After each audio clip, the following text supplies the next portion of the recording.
Arizona, Colorado, Indiana, Michigan, New Jersey, Tennessee, and Virginia. Listen up. WynnBET is now live in all these states, and the excitement of Wynn Las Vegas has finally landed in online sports betting and casino play. From boosted parlays to live in-game offs on every major sport, WynnBET gives you the tools to win. Sign up today for your risk-free $1,000 sports bet. Download the WynnBET app now or visit wynnbet.com to start winning.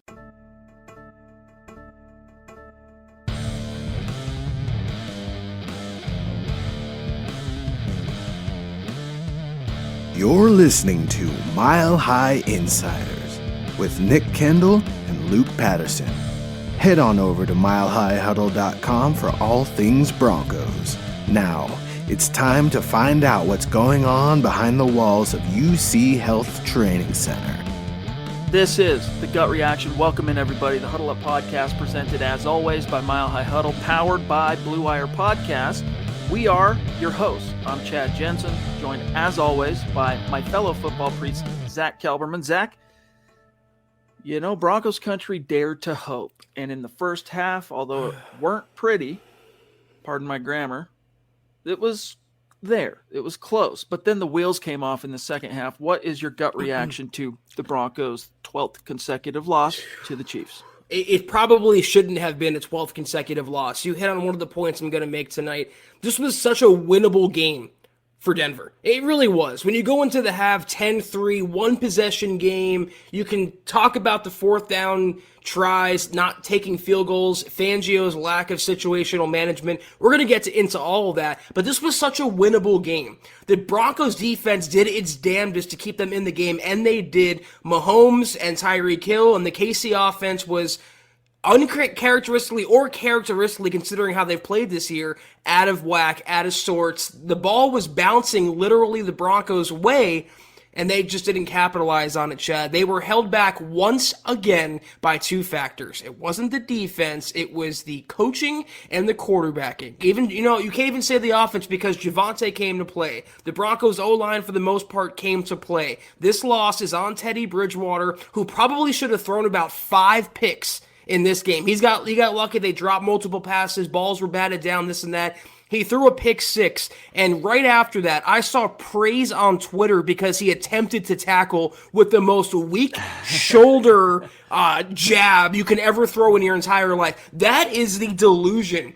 Because if it was Drew Lock throwing that pick 6, Chad, we wouldn't be on this podcast right now because the world would be ending. We would be engulfed in flames. So once again, they're held back by the two common denominators, and that's exactly why they lost another game to Kansas City. And I'll tell you one more thing. I have a lot to say. Judging by the look on George Paton's face throughout the game, there is no way Fangio survives a playoff-less season. John Elway, when he was shown, he was throwing back scotches on the rocks, Chad. George Paton was looking completely just locked in, like he had a serious expression on his face. He was mulling a lot of different thoughts. One of those has to be, God, I need a new quarterback, and God, I need a new coaching staff. That has to be. Otherwise, Chad, it's the same old Broncos for another time. Listen up, Broncos country. TickPick should be your first choice to buy football tickets because they save fans money by never charging any service fees ever.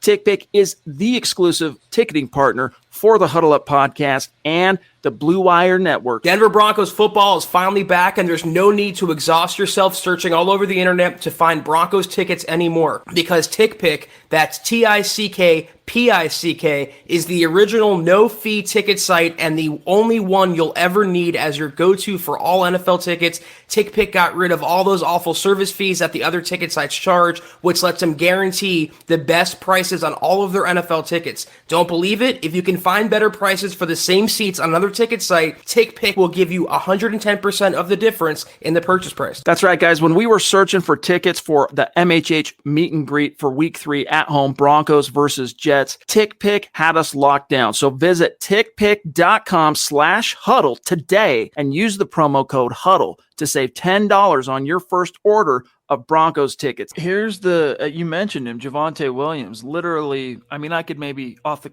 cuff maybe think a half a dozen bright spots for the Broncos. I may be stretching. I can't even think of that. Javonte Williams is the first rookie in Broncos history to have 100-plus rushing yards and more than 75 receiving yards in a single game, let alone, Zach, his first career start. The dude was the engine. Broncos fans got a nice little preview of what the future is going to look like with him behind the quarterback, and it's really exciting. He's tough, he's durable, he's explosive, he's hard to bring down. But if your very best player, or the guy that is the only guy that you are leaning on to create big plays, is your running back, going against a team like the Chiefs that they kept him in check for the most part, but it's just never going to be a winning recipe. You got to be able to pick up some explosive plays vertically. And Tom El Greco jumping in early with a super chat. Appreciate you, Tom, up in Canada. He says, help me understand. TD, another missed tackle, and still you can't play lock. I'm so pissed. Please, Fangio, can you resign? How you don't bench your quarterback for another missed tackle? Thanks, guys. P.S. Sorry for venting. Guys, I hate to break it to you, all right? But this version of the Denver Broncos with Drew Lock under center would have got slammed too today. The team was just not grooving. They were not in the zone. It's, Zach, the typical Jekyll Hyde performance of these Denver Broncos. And I hate to be I shouldn't even say bearer of bad news, the pointer outer of the obvious. Well, first of all, about Javonte Williams, within 2 years, if not sooner, he is going to be a household top 10 running back in the NFL, maybe even top 5. He is that good.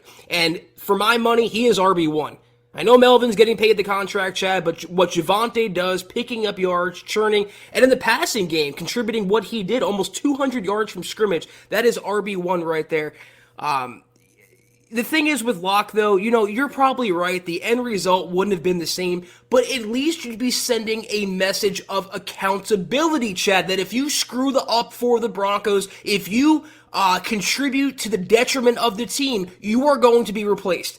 And if Fangio hopes to maintain a shred of credibility in the locker room, that ship's probably sailed. He would fire Tom McMahon now. Right this second. It's another special teams meltdown in another game that contributed to the Broncos' victory. But that's what Fangio does. He condones all this. He condones Teddy Bridgewater. He condones Tom McMahon. He condones an offense, Chad, that too often plays not to lose, settles for field goals, doesn't know when to take a field goal, doesn't know when to go 4-4, doesn't know how to get to the end zone. This is the environment in which Fangio has enabled for his players and his coaches to thrive in. And at that point, okay, Teddy is hobbled for one, Chad. He's throwing a pick six. He had a terrible game for the most part, and all the garbage time did was pad his stats once more and make him look sembly okay. He really wasn't. He was pretty dreadful in this game.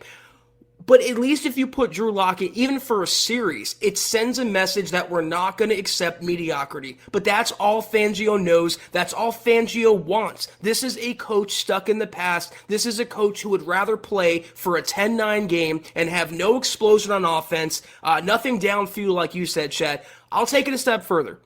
If it wasn't already clear, the Broncos will never win anything significant under this coaching staff. Fangio, Shermer, McMahon, mostly all of them. This is not the right coaches for this organization. The sooner they make a change, the sooner George Paton cleans house, the better off the talent on the field will be, period. We got Chris Hernandez jumping in. Thank you for the always symbolic super chat on a gut reaction. $9 for 9 points. He says, I think this sums it up. Free play, and it's still a check down. Shake my head. Good night, MHH fam. We feel you. We feel you. Teddy Bridgewater, Zach, for what it's worth, his numbers before garbage time were just atrocious. These still are not good. Don't get me wrong. But he managed to battle back to barely above 50% completion, 257 yards a tutty, 2 picks, and a 62.2 rating. Definitely not something you write home about unless you want a laundry list of complaints. Scotty J jumping in. Thank you. Appreciate you. Where are you? Australia? Is that Australia? He says, can we say that the Williams Boone going forward in 2022? Yeah, you can, because they're both under contract. Melvin Gordon is not. Bye-bye. And Zach, Melvin Gordon has had a solid season as the team's kind of veteran RB1, as the team seems to kind of want to get its money's worth, I guess, right? Out of Melvin, they're paying him this season, so let's try and get some modest ROI. And he's been solid, but Javonte is a straight-up difference maker. Chad, is he worth $8 million, though? Is he that solid? We always knew he wasn't worth that, dude. That's the one. We got a lot of hate on that over the last 2 years, but it's the bottom line. I mean, if you're going to get paid $8 million, you better be doing what Javonte did tonight. Almost 200 yards from scrimmage, contributing in the running game, the passing game, and Javonte's making a fraction of that. And Mike Boone looked great today. He looked fresh, he looked explosive, dynamic. It's almost like they should have used him earlier this season instead of keeping him in mothballs. It's crazy. It's another sign that the coaching staff has no idea how to utilize the talent. Cortland Sutton and Tim Patrick, they pay these two receivers. They don't barely throw them the ball, definitely not downfield. Teddy has no chemistry with Cortland Sutton. And let me tell you something once more about Teddy's stats. 257 yards, 1 touchdown, 2 picks. Again, it should have been 4 or 5 picks. If that's the best your quarterback can do in garbage time with that enhancement added to it, you're never going to have a winning product. He has proven to be what he's always been, and that's a backup level quarterback. And his flaws, the fact that he's a backup is only heightened by the fact that he's surrounded by Vic Fangio and Pat Shurmur. It is the worst triangle love affair you can concoct in the NFL. Speaking of Teddy, Malachi Smith, appreciate that very generous super chat, my brother. Says, Teddy has no heart. He and Pat should be left in Kansas City. Pat Shurmur, of course.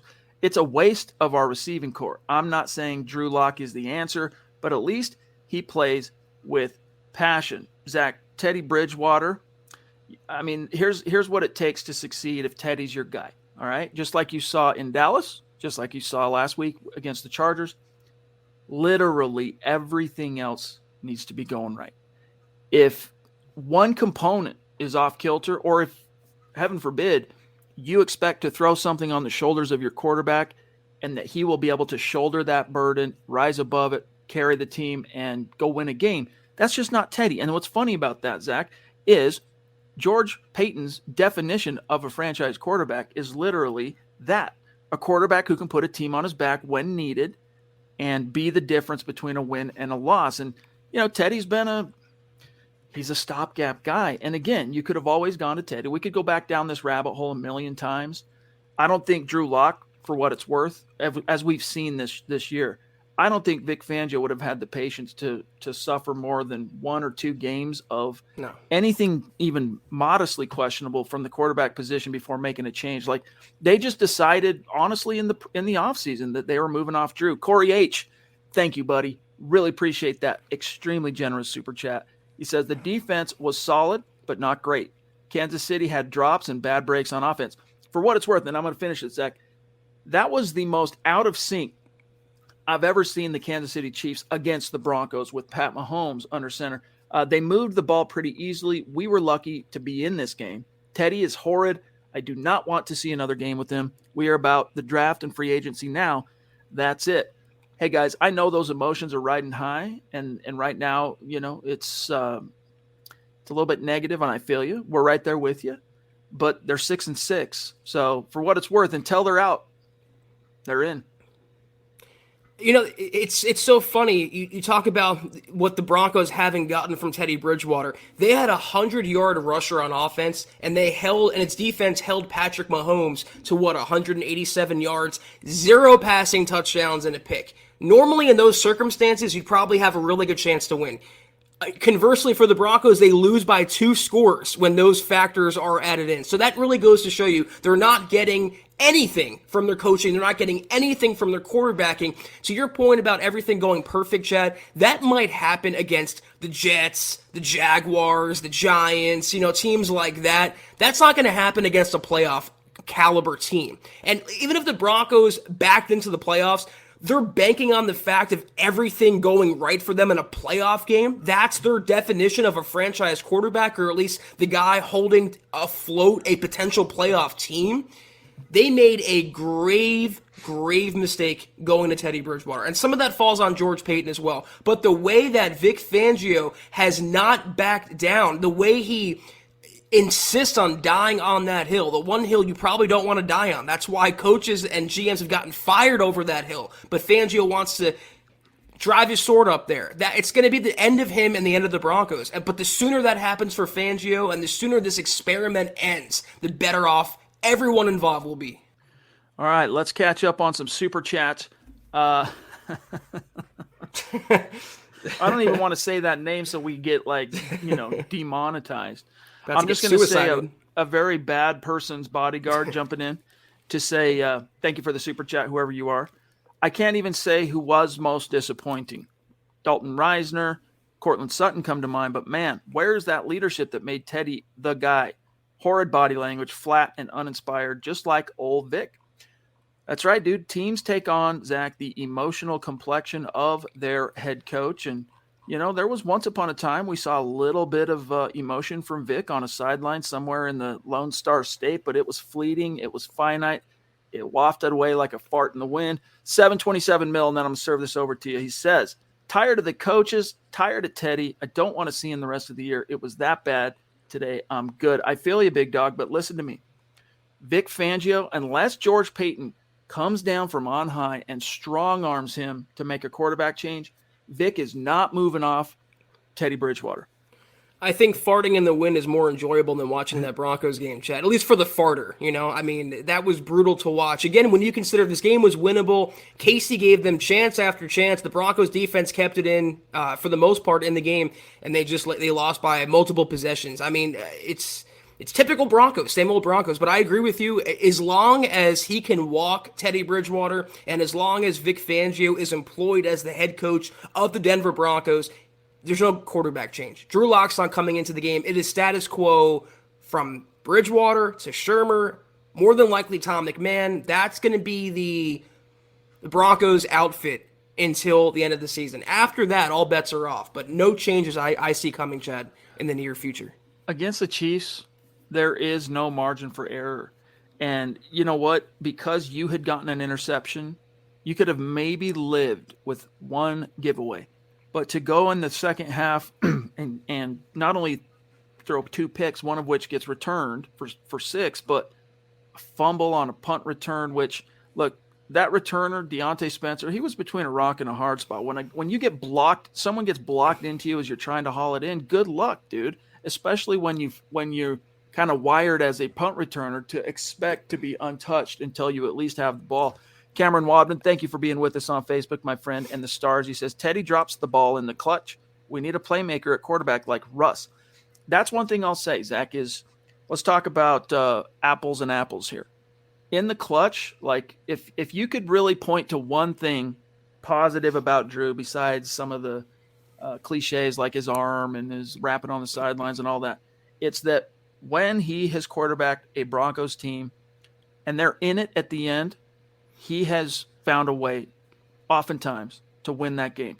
Rises up, plays his best ball in those moments. It's true. If you look at every one of the Broncos wins under Teddy up to this point, it's either a walking away, right? Like it's a big time stomped him down the first 3 games. I guess Washington is the exception, but he didn't have to orchestrate a comeback. Teddy has yet to lead a comeback as a Bronco. He doesn't really have the firepower for that. Again, Zach, right. You got to have everything perfect for Teddy Bridgewater to bring home that bacon. Yeah, there's multiple points I want to make here. In terms of the Broncos' energy, we talked about this on multiple podcasts leading up to the game. I put it out there on Twitter. We would know how this game was going to go by the first couple series, how they came on the field, the energy, the fire, or lack thereof. Was it going to be a Dallas game or was it going to be a Philly type of game? This was more a Philly game than a Dallas game. It starts with the coach. I'm so sick of seeing the neutral, passive, stoic faces on the sideline from Teddy to Vic Fangio. I mean, just guys, get fired up. Let's get some emotion. Let's get some blood pumping.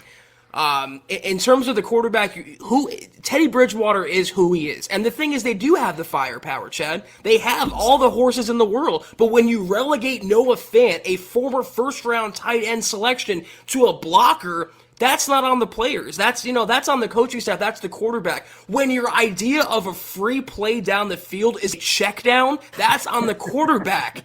So, I mean, as long as they have that mindset in the building, nothing is ever going to change. And that's who they are. And that's what we have to accept them to be. They are fakes. They have shown who they are by now. They're not playoff contenders. They're playoff pretenders. One more thing about Deontay Spencer, to your point, did he not see Caden Stearns barreling down, about to run into him? Was he not looking like 2 feet in front of him? He is the most overrated returner in the entire NFL. He does not deserve a roster spot, and the Broncos erred by getting rid of Trinity Benson and keeping Deontay Spencer around. He contributes nothing. Andrew Lampy, good to see you, big dog. Thanks for the support on Facebook, as always. And we're going to grab your comment here. Just bear with us one sec. First, I just want to give everybody a quick update. We are now on day 5 in this month of December. Our goal on Facebook is to once again reach 250,000 stars. When we do, we will raffle off yet another Denver Broncos jersey of your choice to the winner. We're at 7% complete. That's a solid, modest start. We're a little bit behind the 8 ball. But look, those in the running for the jersey, when it's all said and done, are only the people who contributed to the goal. And here's your top ranking real quick. Surprise, surprise. Andrew Lampy at the top, Shane Daniels, Travis Weber, Andrew Baker, Lawrence Rivera, Pete Middleton, Tim Hoffman, Joe Spaeth, Mike Reno, and Miguel Santisteban. Almost? Maybe. I don't know. Andrew says, well, that was fun. Oh, well. Ant will come up tomorrow, and it's one more day closer to Fangio's last day. I don't know what that typo. Sun will come up. That's yes. Maybe. Yeah, I mean, I don't think you need to be quite that fatalistic yet, just because the Broncos are 500. They're now right in the middle of a bunch of other 500 AFC West. The Raiders, what are they now? I'm going to look it up. 6-6, I think. Raiders are 6-6, right? So the Broncos 6-6, Raiders 6-6, Chargers 7-5, Chiefs 8-4. But yes, we feel you, Andrew. Vegas has the tiebreaker though, the head-to-head, because they beat the Broncos. So technically they are still in it. But how could you have once again? We're right back to the same conversation post-loss, Chad, in the gut reaction. How could you have any confidence going forward that the Broncos are going to pick up another win, let alone make the playoffs, win 3 or 4 more games? They have Detroit next week. Detroit won a game today. I wouldn't even say that's a gimme game for the Broncos. If they don't show up, they're going to get beat by the Lions. And then what? I mean, then you still have another game with Kansas City. You have more divisional games against the Chargers. You have the Bengals. I mean, it's not going to be easy for the Broncos to crack the playoffs. They needed this game badly. This was a first-place divisional showdown in prime time, arguably the biggest Broncos game since Peyton Manning hung up his cleats, and that's the performance we get? Please. That's what's so frustrating, Zach, is the stakes were real this time. You know, not to say that a Week 4 game against the Chiefs early in the season, for example, has no stakes, but if you lose, you know you've got the vast majority of your season still to come, and you can overcome it. You can find a way to make up for it as the season marches on. This game in particular, you had first place in the AFC West on the line, and you get, once again, a very tepid, emotional – I mean, the Chiefs, I hate saying this. Like, I cringe. The hackles on the back of my neck rise, Zach. The Chiefs live in the Broncos' head. Rent-free. Miguel says, what's up, fellas? Not calling for Locke, but Teddy was the reason we lost. He was definitely one of the biggest perpetrators behind this loss, Zach. It's not even rent anymore, Chad. It's a full-blown mortgage. I mean, when you lose that many games in a row, I don't care what Fangio says. There is a psychological detriment to it. And I just want to point out, James, what's crazy about what I'm saying here? I mean, the Broncos are indisputably a better team than Detroit. I'm not saying they're going to lose, but if they come out flat, emotionless, if they play like they did, Teddy Bridgewater's throwing pick sixes, they're not going to be in for a good result. Even if they beat Detroit, does anyone have any confidence right now that they can make a run and go through the division games they have left and crack the postseason? And even in that, let's say that happens. Does anyone out there, does one Broncos fan on the face of the planet right now think if the Broncos cracked the wild card round, they would advance? Because if things have to be perfect for this team to win, they're going to lose badly. That's not crazy. That's been reality for this Broncos team the entire season now, James. The way it is. Shane, good to see you, big dog. He says, Pookie should be the starter going forward. Special teams strikes again. Fangio makes poor calls, and Teddy he plays like he doesn't care. Bottom of the AFC West again. It's crazy. You go from, in the matter of one game, from second place with the chance to win and be in first place, literally to the bottom of your division. That's the NFL, baby. Parity reigns supreme in the league, and it is why the NFL is king. David says, Thank you, Chad and Zach, for these gut reaction shows. Bridgewater was awful. Hey, appreciate you, brother. Thank you. Yes, he was. The Brainstorm, what's going on? Thank you for that super chat. He says, I'm more mad at myself for believing. I feel you. Well, we tried to temper as an optimistic. Right now, everyone's mad. All right, including us. You can tell that we call this the gut reaction for a reason, right? We're letting the emotions run. All right, the hormones are close to the surface right now.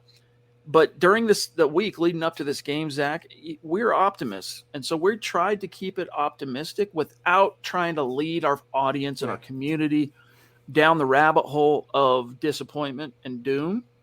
But that win and against the Chargers and having the stakes be first place in the AFC West, Broncos fans were like, hey, Mile High Magic. This wasn't it, Mile High, but still Bronco Magic. Like, this is where, the key moments of this franchise, when push comes to shove, they rise above. Not with this coaching staff and not with this quarterback. Yeah, you fool me once, shame on you. Fool me 4 times, shame on me. I couldn't pick the Broncos again, Chad, in the round table. I don't think you did either. And, I said it was going to be a hard-fought game. I thought it would be within 10 points, 2 possessions, and it was. It's just so unfortunate because it was winnable. It was there for the taking, and they could have won going away. And I see a comment in there. It's kind of a obvious point, but you switch Andy Reid with Vic Fangio, the Broncos win by 4 touchdowns. I agree with that. Probably. If only they could. And it's that age-old question as a fan. Is it worse to lose a close margin game or worse to get blown out? I think the former. But, Zach, if Andy Reid's coaching these Denver Broncos, who's under center tonight? Probably Locke. Probably Locke. Lawrence says, we got to look for something that can beat our division rivals twice each year. We have 3 of them, and these are the most important games. And until we do, we will not see another playoff run. We have 6, bro. I mean, 2 times, I guess, 2 times 3. But, yeah, dude, it's bad. The Broncos right now, with this 5.5-year slide, you're seeing a lot of historical outliers get turned on their ear. Now the Broncos trail the Chiefs all time in terms of wins and losses.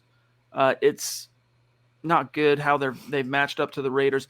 Zach, at least in those first 4 seasons, all right, post Super Bowl 50, they would at least split with the Raiders. They got swept last year. They got handled this year in the first matchup. Not looking good. Zach, ZZ jumping in. What's up, buddy? At this point, are we surprised? I laughed out loud at that pick 6. Tom McMahon must have some pretty incriminating photos of Vic to still have a job. You know what? But he's got the excuse, Zach. Vic, what do you want me to do? We got a rookie safety playing, blocking gunners. Please. That, run into the returner. What am I supposed to do? It's like, well, coach him up, big dog. McMahon will get there on the podium, Chad, next Friday and be like, it's on me. It's the same thing he says every single week. It's not a 1-week problem. It's an every week, every year problem, and that's on the coaching and Tom McMahon. It's, you made a good point earlier. When you play a team like Kansas City, it's almost like playing the Patriots during their prime. You have to be on your P's and Q's. You need an A-plus effort for all 60 minutes. Well, throwing a pick 6 and the special teams miscues, which directly led to points, that's not playing 100. That's not playing on your P's and Q's. You're never going to win a game that way, least of all at Arrowhead against a division rival with first place on the line. If that's what they're giving us with those stakes, Chad, again, how could you have any confidence at any game going forward? Michael, good to see you. Albert, good to see you. And Scott brings up a good point on that Deontay Spencer return.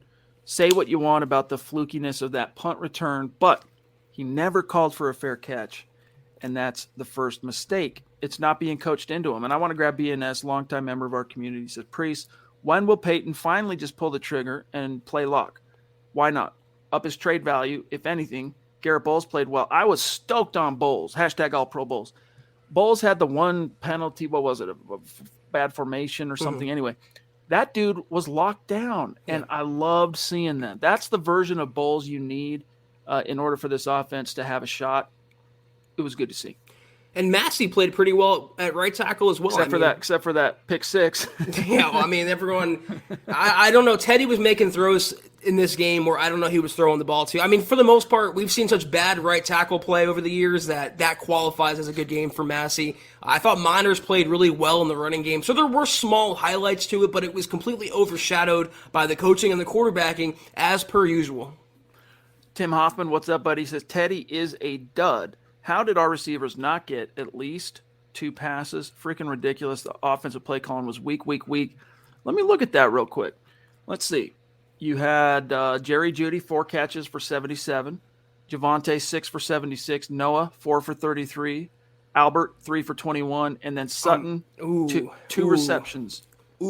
Patrick, 1. Chad, you pay 2 receivers big contract extensions, and then you draft another one in the first round, and your leading receiver in a game is your running back. Mm-hmm. Make it make sense, please. You can't put any lipstick on this pig. Savage Boy Kev on Twitch says, want to know what's crazy, guys? Drew Lock was the only Bronco standing on the sideline rooting on his team. I don't know about that, but I've told you, just like last week, there was that funny meme. The only way Drew Lock can help his team or whatever, right? And he's rooting on the sideline as Surtain returns one to the house. But he is a team guy. He does care about his team, and he's very in the moment, even when he's on the sideline. Miguel says, it's like they're scared to play. Okay, they are scared. That's what I'm telling you. Emotionally, they can't get their focus right. They can't be loose. They can't come out and play with confidence and just swagger because they're so uptight. If you've ever had to perform live, whether as like a speaker, all right, maybe you were in a band, maybe you were a singer or an athlete. Some people get that stage fright, Zach, right? When the lights go on, what was a very talented guitar player that was freaking Shreddy Krueger, all of a sudden the lights go on and there's people watching and he's all thumbs on the guitar. And you're like, dude, at band practice, you were killer. What's going on? Something about that for certain people, right? It's hard to overcome, and it takes repetitions and exposure to it to kind of overcome it. The Broncos, it's almost like a stage fright thing. Anytime they pull the Chiefs on the schedule, they come out, they're stiff, miscues because they're so stiff, Zach, because they're so wound up. You got lapses in discipline, you got lapses in scheme assignment. Raj, and then I'm serving this back to you. Did you like the 4th and 2 play call? No. I hated it. Don't run up the middle unless you got a fullback or extra tight end to block. You know what? We hated the call. I know you sacrificed how many goats to get the 4th downs that you did to get you to that 4th down, Zach. But you got to a point where you could take some points now. Take the points. You were on the field for 39,000 minutes on that drive. Get some points out of that sucker. I hated the play call, if only because the play clock was winding down, like 2 seconds were left, and Javonte was in the backfield, like waving to the sideline. He was completely confused. Call a timeout there. But if that's the best that Pat Shurmur could dial up, a Javonte Williams run right up the middle, like Kansas City never saw that coming, Chad, with the only offensive playmaker they have. I mean, it just once again speaks to the lack of creativity in this Broncos offense and on this Broncos team. And to your point about stage fright, I mean, I could speak for myself. When I first started podcasting or doing live videos, if I look back on that right now, I'd be cringing. I mean, physically cringing. You do get better with repetition, but when you're loose and you're having fun, you're not thinking about it. When you're not thinking, you're just doing. You're just playing, so to speak. There was the one criticism about Paxton Lynch all those years ago. He was playing inside his own head. He wasn't just playing football. And when the Broncos play loose and have fun, you see games like Dallas. When they don't, when they're uptight, when teams are in their head and they play, and they're conscious of their own selves, you see results like tonight. All right, let's grab Mike Reno. What's up? I could not believe the second half of this game. Teddy did exactly what I hoped he wouldn't do, but he did. Special teams nightmare, interceptions, which there could have been more, and terrible coaching as usual. Zach, you could not be more correct. And we also have this one here from Zach Phillips saying, did Teddy complete a pass over 10 yards? I know there was at least one, that one to Jeudy that kind of got things cooking in the second quarter where they got their points, right? They got that first 3 points. Beyond that, I can't say for sure. I'll have to look into it. Isaiah 11:27, good to see you, big dog. All these weapons, and we can't get him the ball. I'm so done with the play calling and wasting the talent away. Shurmur, Teddy have to go. Javonte, PS2, again, we're studs tonight. Thoughts? Yes, we've talked quite a bit, Zach, about Javonte. I want to talk about PS2. I want to talk about also Quinn Miners, who, there's the occasional cringe moment when he's in pass pro. Tonight I thought he was mostly solid, but we'll see upon further review. This is going off the television broadcast, but PS2 gets another heads-up interception. There's that one play that he kind of went for the breakup instead of making the tackle that would have stopped a third down conversion early on in the game. But other than that one lapse, PS2 was solid. And, dude, I just love seeing Quinn Miners 15, 20 yards downfield, trucking dudes and pushing piles. Like, he's just hungry for more. This is a guy that is constantly looking for work. Well, Surtain also pulled a Teddy on that Mahomes touchdown run. He pulled up near the goal line where it looked like he had a free shot at Mahomes. Regardless of that, though, I think he played another good game. The interception he had, right place at the right time, I feel like. I mean, good awareness on his part, but that was kind of gifted to him. Quinn Miners, yeah, I mean, he's not perfect in pass pro, but he's a beast in run blocking, and I think he is obviously your right guard of the future. And one little footnote to that, did you happen to notice Mike Munchak on the sidelines with a tablet coaching up his players? It was nice to see that from a Broncos coach. We don't get that from Fangio too much. We don't get that from Donatel because he's a figurehead. We don't get that from Pat Shurmur because he's in the booth. It was nice a Broncos coach was being hands-on with his players. And one more point about Bridgewater throwing 10 yards down the field. I'm going to say this one more time. If we have to think about that, that is pathetic in itself. If we have to think about the fact if a Broncos quarterback completed a pass or attempted a pass longer than 10 yards, not 20, not 30, not 40, 10, it's embarrassing, honestly. Logan, hold your thought. We're going to grab you. I just want to draw everyone's attention. Let's answer the question. So, yes, Teddy got that 36-yarder, to Jerry Jeudy in the first quarter. That set up their 3 points. Teddy completed a 34-yarder to Javonte. That was a quote-unquote pass deep middle. I'm trying to remember a deep middle for Javonte. Either way, Teddy pass short right to Mike Boone, went for 19 yards. That's not air yards. That's the total of the play, right? Let's see. Teddy passed deep middle to Jeudy for 19. So Jeudy got 19 and 36 from Teddy. And then Mike Boone, from there you got a 13-yarder, Zach. You got another 13-yarder and a 12-yarder. So the only one that I would honestly, Zach, feel comfortable classifying with as a vertical shot Jeudy, yep, was that first one to Jeudy. Everything else, dude, was nickel and dime. And that's how Teddy lives. And Logan says, hey, guys, this is my first time donating and commenting live. Hey, welcome, big dog. Appreciate you. Thanks, Logan. Connect on Twitter because we like to keep track and keep tabs and keep the conversation going with our superstars on Twitter. He says, I appreciate all you guys do for MHH as well as Broncos country, #Fire Fangio. Thank you, bro. Thank you very much. That's the thing, though, Zach, with Teddy Bridgewater. He lives and dies as a passer, all right? He lives and dies by take what the defense gives and pray to God my guy can make a guy miss. That's it. It's the old Bill Walsh, Joe Montana offense, throw for 2 yards and let Jerry Rice run for 90 yards. It's exactly what happened. You broke those plays down, and on paper, it looks good for Teddy, but when you watch the game, you see when you throw a 2-yard pass and the running back or receiver picks up 18, 20 yards on his own, that's not attributed to Teddy Bridgewater. That's solely on the playmaker making plays and making yards there. It's amazing. They took a deep shot down the field. It might have been the first series or the second series to Jeudy, or the third series because it broke their 3-and-out streak. They don't go down the field after that. It's incredible. It's like what works for them, they stop doing it after that. I cannot wait until Pat Shurmur is not in charge of calling the plays any longer. Rello Takeover, good to see you, buddy. He says, someone give Teddy some damn goggles. And then you got Savage Boy Kev saying, Chad, the difference between Drew and Teddy is that Locke actually shows that he wants it. Teddy looks like a dummy in real life. I don't know about that. When you have to live and die by if you're trying to interpret what a quarterback's doing between series and things like that, on a television broadcast, if you're not there, you have to hope that the TV pans to him here and there. Almost every time it panned to Teddy was when the Chiefs had just done something big on the field offensively, and they panned to Teddy on the bench. Same reaction. Like, right?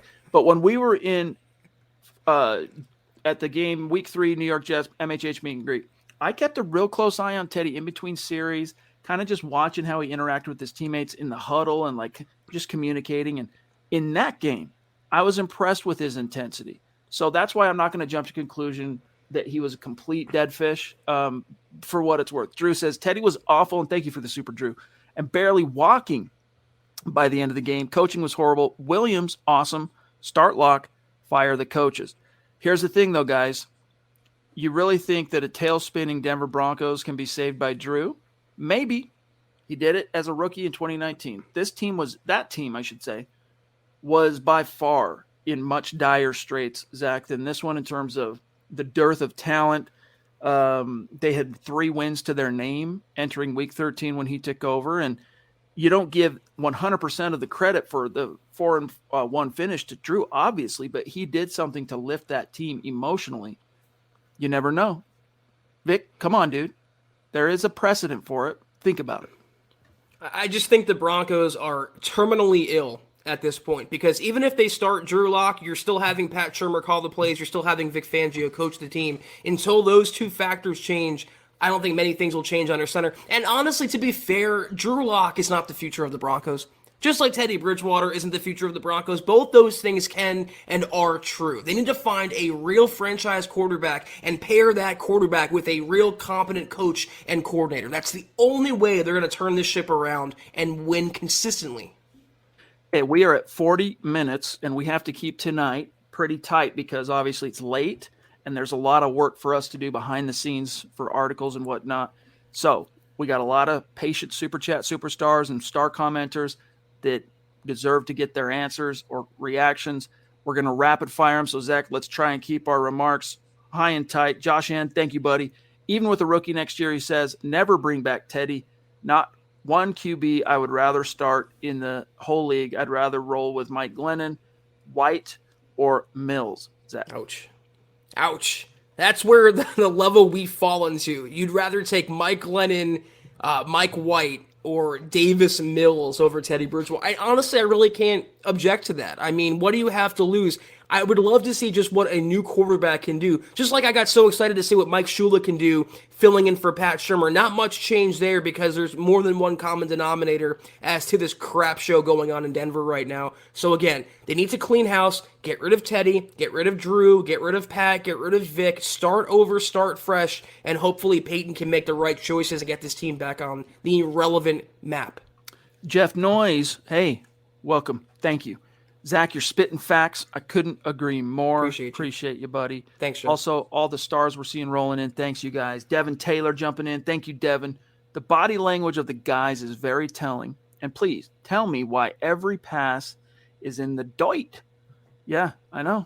Teddy, pardon me, Teddy had a bad game, man. Not only did he throw a couple picks, one of which, the second one, he was hit as he threw. Understand how that might get picked off. You can't blame 100% of that on Teddy, all right? He has to shoulder the blame because he was the quarterback, but that was also on Bobby Massey in the offensive line. But yeah, the body language, again, Zach, it comes back to emotional constitution, intensity. The Broncos go flat right when they step on the field against the Chiefs, or, Zach, if it's directly following a win. We know that next one, it's going to be flat. I just don't know what people expect. I mean, you have Fangio with his arms crossed. You have Teddy Bridgewater, who doesn't even own a television. And you have Pat Shurmur, who looked like he hit up a dispensary in Denver when he's up in the booth chat. Totally confused, dazed and confused look on his face. They take on the complexion of those around them. Their leaders are the coaches and the quarterback, and all of them are flat, passive, and stoic. That's why. Kenny Young can only do so much for the energy factor. Will Davis says, why is Fangio afraid to make changes as needed? It's just an orthodoxy, Zach, that NFL teams in general, and Fangio is particularly observant of this orthodoxy I'm about to hit on you, or drop on you here, Zach, which is when they sketch out a plan A,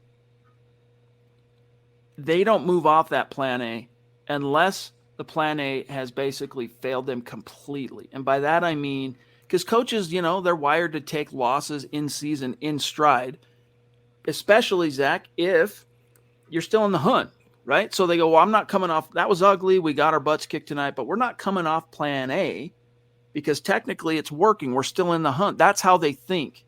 It takes more of a risk taker, more of a guy that is a little bit more creative, innovator. Vic Fangio, none of those things. Well, Chad, you broke the news to me today because the Panthers and Matt Rule, on their bye week, they fired Joe Brady, their OC, who a year ago was getting head coaching interest around the NFL. So the fact that Fangio won't even fire his special teams coordinator, who for multiple years now has been deserving of his pink slip, is a direct indictment on his lack of fortitude, I shall say. And it's almost like some people get too comfortable in a job, in a relationship, in a partnership, friendship, whatever, and they love the comfortability factor. They don't want to take a step outside of that. They don't want to dip their toe in the water. That's how Vic Fangio strikes me. He's comfortable in this bubble right now that he's put himself in with Pat Shurmur and Teddy Bridgewater. And until he's gone, that's not going to get burst, that bubble. John says, bag and tag him. The coaching staff is cooked. Need Pickett or Strong at quarterback. Peyton's demeanor was calculation. Who should this team target for head coach? Zach, has your list of top candidates pre-season starting and what it is today changed? Well, I mean, it's basically up-and-comers versus a few retreads like Dan Quinn or Doug Peterson. And I still would go for the up-and-comer. I still like Brian Daboll. I still like Kellen Moore. I still like Eric Bieniemy. Obviously, Joe Brady's on a candidate now.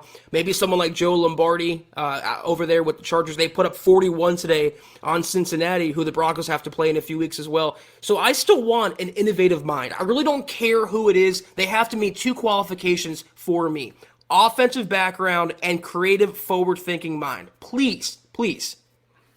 We're seeing some big stars from Shane Daniels, Miguel, Tim, Mark, Andrew, David Wilder, Mike Reno, Travis Tarbox. Thank you, guys. Keep it coming. Plum Bob, what's good? And thank you for that super sticker, my friend. Plum Bob says, just straight up disappointing. Yes, indeed. Going back to orthodoxy and not moving off plan A, the stars really have to be aligned for teams to kind of come off of that. A good example was 2011, right? This is the first year of the Elway regime, first year of new head coach John Fox.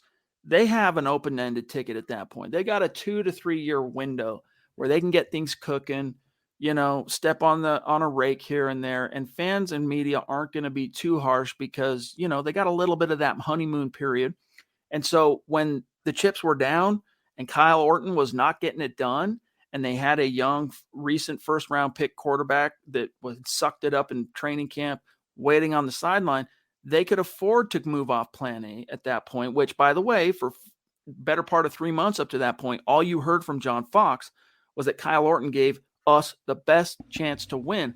Then they finally moved off it. They innovated a little bit. They took a risk because they could afford to, or they felt like they could afford to.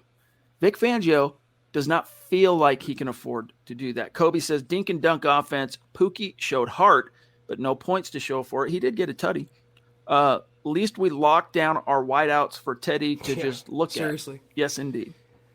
Again, I don't know why they paid them millions upon millions in guaranteed money combined, Sutton and Tim Patrick, for them to pretty much be decoys for Alberto, somewhat of Noah Fant, and Javonte Williams. That was the Broncos' passing attack comprised. And again, you wonder what this offense can do with a better coach, a coach that would utilize the talent to their full potential. Because again, when you have those receiving threats and your leading receiver in a game like this is your running back, something is off right there. To your point that you made before, Chad, John Fox is a much better coach than Vic Fangio, and Kyle Orton is a much better quarterback than Teddy Bridgewater, as far as I'm concerned. Gustavo, what's going on? He says, Teddy will not get us anywhere. He is the safe option. And yes, Zack Kelberman just said Kyle Orton is better than Teddy Bridgewater. Still threw 2 picks. Yes, he did. Yes, he did. Clado Tornado, what's good, buddy? He says, guys, I'm done. I'm very sorry, but I'm not watching another game till changes are made. I can't take it anymore. My love of the game has been zapped. I feel you, but this too shall pass. All right, this sucks. We feel you. This too shall pass. We'll be here to get through it together, big dog. Naj says, Zach, and thank you, Naj. That's so generous, my friend. Thank you. Love the passion and heart of the defense. Unbearable and sickening. We've lost 12 in a row to those guys. It's a bad joke.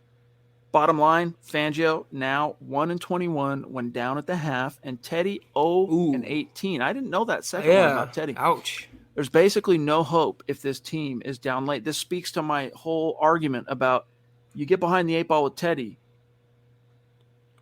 death nail. Put a fork in it. It's you're done for. I think it was after the muffed punt, the Chiefs could have went for the kill shot, but they took a really conservative third down play call because they knew 13 points was enough to beat the Broncos. They knew it might as well have been 113 points. And those stats right there are fireable and benchable offenses. 1-21 and 0-18. To your point, it shows you that unless things are 100% perfect, you're never going to win with this head coach and quarterback combination. And in today's NFL, things are rarely perfect. In fact, you need the head coach and the quarterback to help make things perfect. That's the whole beauty of it. And the Broncos right now don't have either of those. Dr. Steve Brule, MD, thanks for being with us, my friend. He says, had Big enough fan. of Teddy. When the team needs him most, he sulks on the bench. That's not a leader. That's a coward. Great guy, not a good QB. I don't know. I'd call him a coward, but his the body of evidence is hard to. The last 3-4 games has been hard to refute that, but I still would pause from saying that myself. I think the non-tackle in the Philly game was pretty cowardly, but overall, I don't think he's a coward. I think, he's a below-average quarterback, though.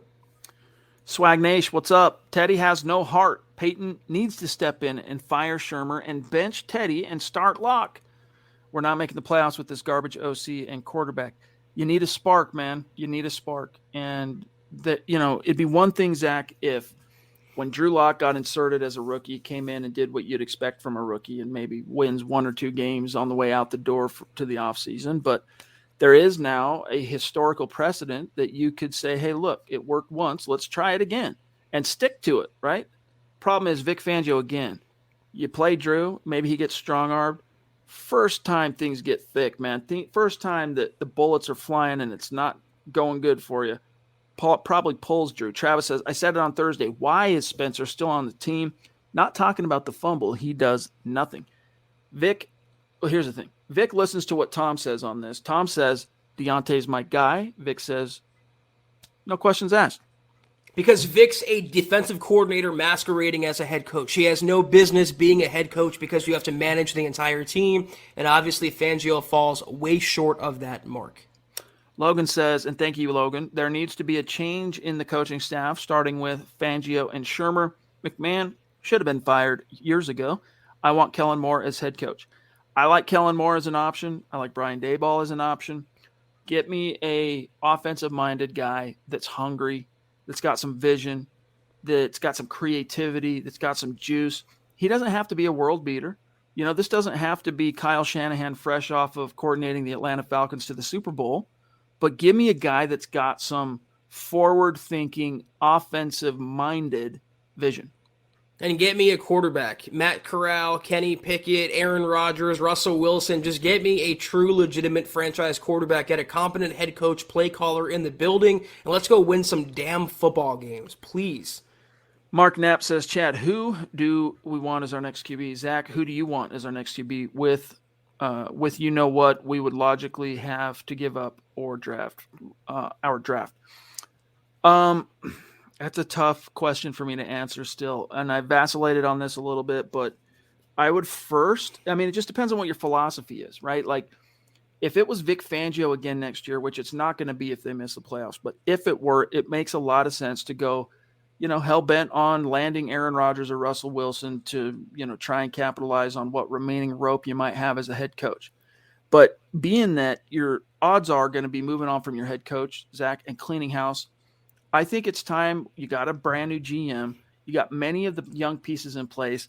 It's time to draft a quarterback in the first round and really take that chance and develop them. And look, I get it that this year's class is not the most, it's not touted as a great quarterback class, but I'm still not quite ready to say that myself till we get through the entire college football season, all the bowl games, get through the pre-draft trail, from the Shrine Game to the Senior Bowl to the Combines to the Pro Days.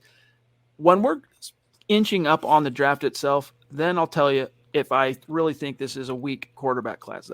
Yeah, I prefer a rookie quarterback over a veteran. I want to do it the right way. I want to build for the long term, develop my own franchise quarterback instead of buying a leftover franchise quarterback. But that's the beauty of coaching. So if it's a subpar quarterback class and a quarterback prospect is good, it's up to the coaches. It's their job to make that quarterback really good or maybe even great.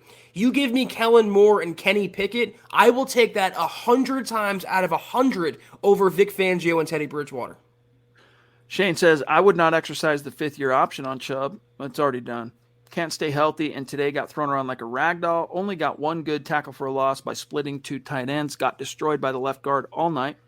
Yeah, but here's the thing to keep in mind on that front. He's still coming back into kind of game shape. Did he affect the game tonight? Not as consistently as you would hope.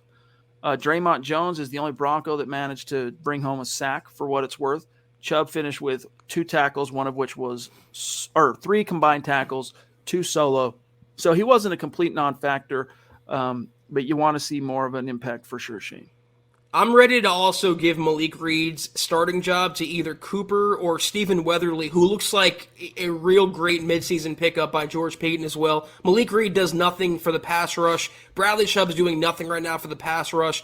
I wouldn't say they miss Von Miller. They're just not getting any production out of their edge players. And the big contrast, they weren't getting any push up front. The front four was dominated instead of doing the dominating like they did last week. Where has Shelby Harris been, by the way? He had 1 decent game since getting that contract, and it's been a goose egg pretty much ever since. It's one of the talked about tropes in the NFL that drives me nuts, how people will point to pressures and hurries, and that's the metric that matters most when you talk about pass rushers. Do you get home? Does the bacon get put on the table, right? Do you actually bring it home? Bacon. Burnt Brass 1776, thank you, says, didn't Vic act like a hard A and demand accountability from Vaughn at every turn? Funny how Teddy Shermer Tom never have to. He had a very adversarial kind of posture with Vaughn from the drop. It was bizarre. Faded Wolf, and then I'll serve it over. Hey, guys, love the show. Thank you, bro. MHH for life, he says. Fire the coaching staff. George Payton, save us. At least Locke can take shots downfield. Also, what about Sutton quitting on a play, Zach? Well, I don't think, if you're talking about the overthrow where Chris Collinsworth was calling, I didn't see him quitting, but that was the one that Collinsworth called out. I don't agree with that. I think it was an overthrown ball and a double coverage. But in terms of the accountability, what was the whole reason why the Broncos did not choose Drew Lock over Teddy Bridgewater? Because of the fear of turnovers? Well, now Teddy's going out there and committing multiple interceptions. He's hobbled. He threw a pick 6, but that's not enough to yank him and put the other quarterback in. The hypocrisy and the double standards with Vic Fangio and Pat Shurmur are astronomical. Appreciate you, Eric. Good to see you, my friend. Happy holidays, Merry Christmas season to everybody. Okay. We got Thomas Seja, I'm not sure. But Thomas, welcome. Thank you. Appreciate that super chat. Throw in a comment or question. We'll try to get to it. But we are rapidly approaching the go time this evening, boys and girls. David Wilder, you demand, big dog. Rod TV says, I'm ready for Hutchinson and Russell next year. No more whack QBs and coaches that can't adapt to this era. Our wide receivers and Williams deserve better than this. You know, imagine putting yourself in Cortland Sutton's shoes, or Tim Patrick for that matter, or even Noah Fant, but I'm going to keep it on the receivers for now. You just got paid, and you're not getting used. Like, why did you pay me? Why did you invest in me when there's literally no effort, no push, no focus to use me? Guys, we're talking about, let me remind you, tonight, Tim Patrick and Cortland Sutton combined for 11 targets, but Teddy couldn't get him the ball. Sutton had 2 catches for 15 yards. Timmy P, 1 for 9. So they combined, Zach, for 3 touches and 24 yards after, 39-something million guaranteed combined. That's what this team's coaching philosophy is I almost said rot. Has wrought. That's, I guess, the right thing. I mean, any word you want to use that's negative would apply here, Chad. The thing is, though, what's so in vogue in the NFL right now is throwing a deep ball, and if the receiver doesn't get it, more than likely he will be interfered with. And how many times did we see Cortland Sutton do that? He's either mossing you or drawing a DPI. What about for Tim Patrick? One of the best catch radiuses in the league, one of the surest pair of hands in the entire NFL. You don't dial up one deep ball, you throw nothing down the middle. Everything is a check down. Even the Broncos' free plays are 2-yard swing passes. I mean, it's really embarrassing. It's pathetic. Appreciate you guys. Tom says, up in Canada, can anyone ask Fangio and Oppressor why he can't stand lock? Like, really? I want to know. Yeah, dude, if anyone's going to ask that question, it's going to be Darren McKee of The Fan. He'll probably get to it at some point. Donald Netanyahu says, watch how some in Denver media try to sell us more hopium to further this loser mentality. That's why I like Chad and Zach. They call it like they see it. We want this team to win, guys. We do. We want to see this team succeed. But sometimes you got to call a spade and just be upfront and honest with it. And, it is what it is. Zachary Miller, appreciate that super chat, my friend. Thank you. Name. Steve Hearn, what's going on, Steve? Been a minute. He says, Herbert can tackle on a turnover. I'm done with Teddy. Hey, at least Teddy threw his shoulder this time, though, Zach. I mean, barely. Glass half full. It was like, That's the most I'll do. I mean, he obviously saw the criticism and he wanted to dispel that by showing he's some team player, but it really wasn't much of an effort. If you see Herbert, he made a tackle like freaking Patrick Willis out there. He would start in the Broncos inside linebacking core right now. I'd love to see that from Teddy, but he is who he is, and we have to accept that for the last 5 games, however many it is. Okay, guys, we're really about out of time, so we got to rapid fire these supers. Base Gay says, after seeing Peyton's reaction in the game, Shermer will be a goner. Didn't Peyton throw shade at Shermer before? Thoughts on the Joe Brady firing? Shade, I mean, not really, dude. I can't think of a time that he threw shade. But yeah, Shermer's going to be gone.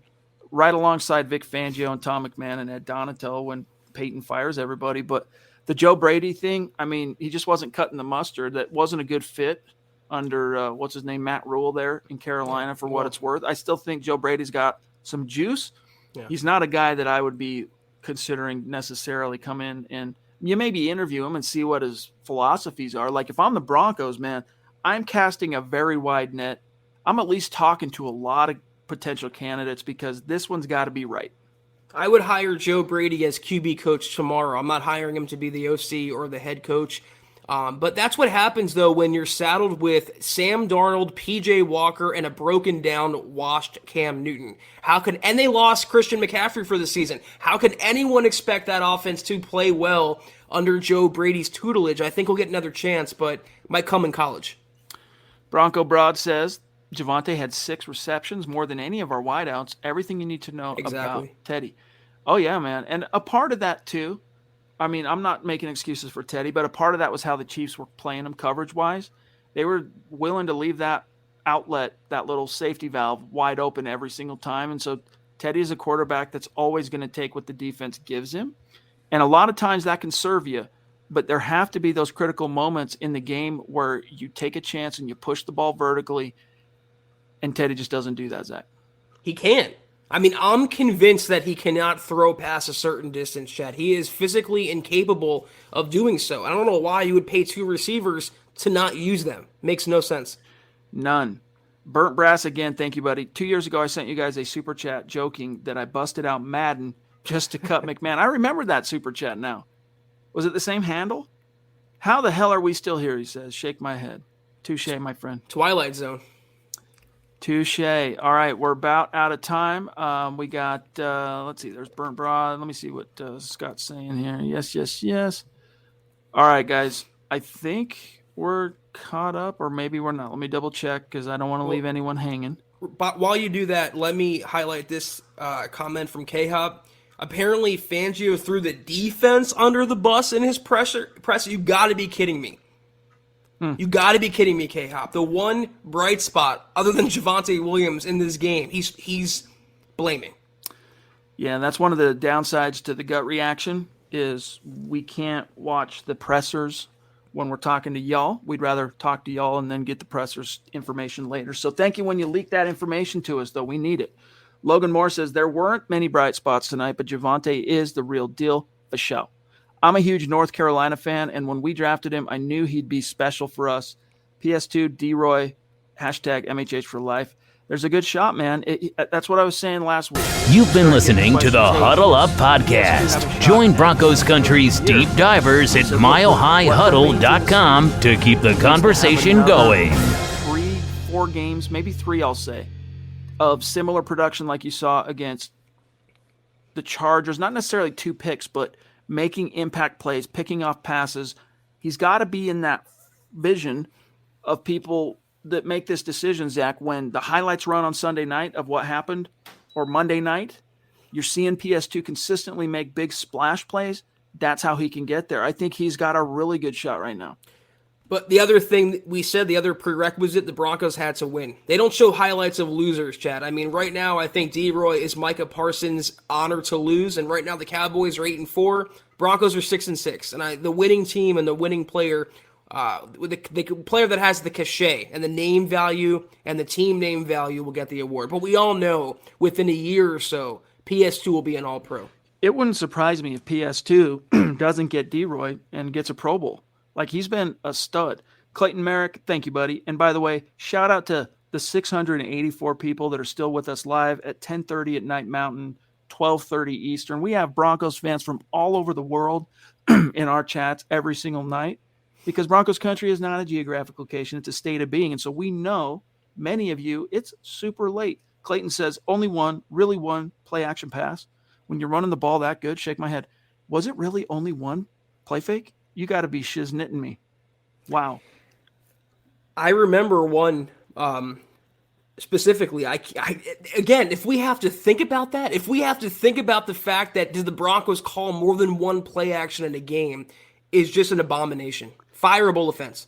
Faded Wolf says, ball control, 3-step fumble, called back, hashtag MHH for life. Yeah, that was questionable. I'm not 100% sure how I feel about that, but I'm going to err on the side of when he tucked it into his elbow, football move. Yeah. So Jeffrey says, in Vic's presser, he said Teddy did a lot of good things, and the rest of the team needs to play better. Why can't he be honest? Because he hitched his star to Teddy. Yep. And when Vic hitches his star to a player, and it's rare, but when he goes out on Front Street, jumps the shark and says, I love this cat, he's dying on that hill. When the chips are down, he's dying on that hill. And it's a semi-admirable, he's loyal to his guys. Teddy quickly became his guy, and that's just the way he is, dude. I mean, his impotent explanation the next day, Monday morning, after Teddy's, the tackle that never was, right? That whole PR crap storm. Vic's reaction to that was so canned, was so slack jaw, limp wrist that it's very disappointing, but it tells you where his heart is. He's going to take the bullets for the guy. That's just the way he, and justified or not, I don't think it is justified, but that's just Vic. Kei Shoguki, tough loss. I know, dude. I remember now. It's your birthday. Happy birthday, bro, but that sucks. This too shall pass. And happy birthday. I hope you had a great day. The thing about Fangio and Teddy, if he criticizes Teddy or says he played bad, it's really a reflection on Fangio for picking Teddy Bridgewater in the first place. So his ego and his pride will not allow that. And we're starting to see why John Elway took an affinity toward Vic Fangio. They both have egos that could fill Dove Valley completely, Chad. So if he says Teddy was the wrong choice, he's really saying I made the wrong choice. If he says Teddy played bad, the quarterback that I picked played bad and contributed to this loss. He will never admit that. He's going to die on that hill until there's nothing left. Doug, love you. Appreciate you, buddy. Guys, that's going to do it for tonight's Huddle Up podcast, this gut reaction.